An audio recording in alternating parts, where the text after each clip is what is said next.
zaman şuraya bırakalım.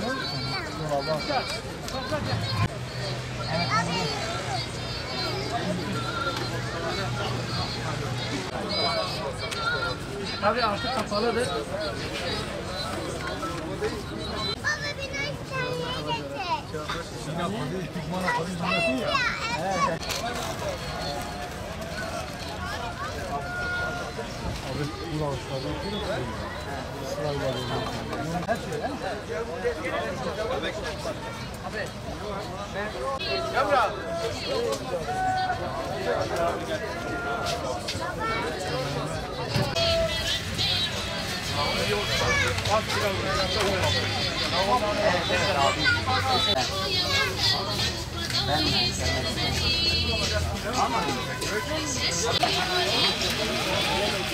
Hadi onu buraya alalım.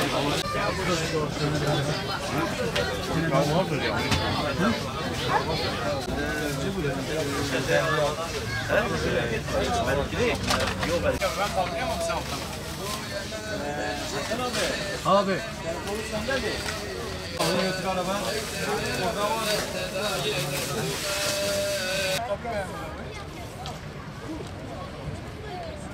Gelsene bir şey gel.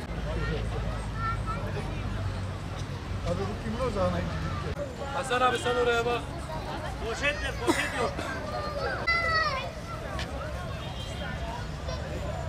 Bir haftadan beridir yoğun bir tempoyla çalıştık. Sağ olsun hayırseverlerimiz, o gönüldaşlarımız, temsilcilerimiz, kadın komisyonlarımız topyekün bir seferberlik ilan ettik. Tabii bunun bir öncesi var. Sadece bir hafta burada alanda sergi kastettiğimiz sergi alanıdır.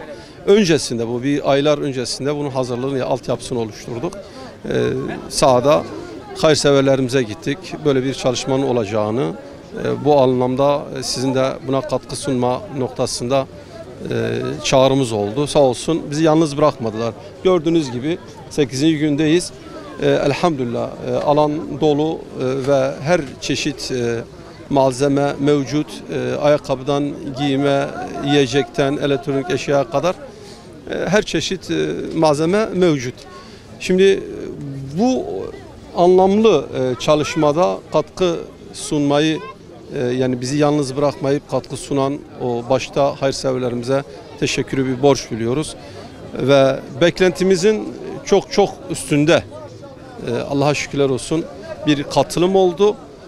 Yani umduğumuzdan daha fazla bir rağbetle karşılaştık. Allah'a hamdolsun. Amaç gaye Allah ve Allah rızası olunca mağdur muhtaçların yararına olduğu için sağ olsun hayırseverlerimiz bizi yalnız bırakmadılar. İnşallah Teala bugün sonlandıracağız. Alanı toplayacağız. Tekrardan kuruluşundan bu süre zarfında hizmet eden gönüldaşlarımıza teşekkürü bir borç biliyorum. İnşallah bugünün sonunda alanı temizleyeceğiz. Sağ salim işimize teslim. Geliri de mağdur, muhtaç ve yetimlere gönderilmek üzere taslimatını yapacağız. Allah razı olsun. Rabbim hayırlara vesile kılsın inşallah.